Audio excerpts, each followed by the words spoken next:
As with 9/11, I think over time, perspective has changed and evolved as well. From an educational perspective, we need to realize, and we just heard that most of the students in our schools were not born yet 16 years ago.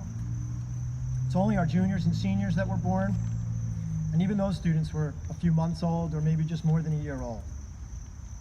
So for our current and future students, 9/11 is history, much like Vietnam or Korea to many of us, and World War II to even more of us.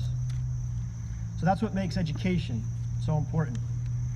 That's why we include the events and issues as part of our students' learning, because we know the adage that history repeats itself.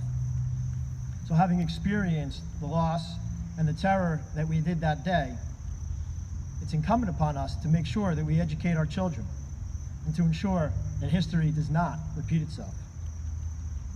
Beyond that history, beyond the facts, there were other lessons that came out of that day.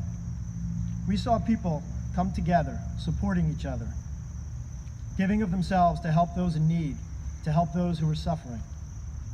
Sometimes devastation, like 9/11, to a lesser degree, well, not necessarily to a lesser degree, just in a different way, the recent weather disasters in the South. Sometimes that devastation brings out the best in people. It's my hope that as we remember those who lost their lives that day, those who risked their lives to save others, and those who defend our country, that it doesn't take tragedy for us to practice that humanity in our daily lives. It's certainly among the best ways that we can honor the very people that we're remembering today.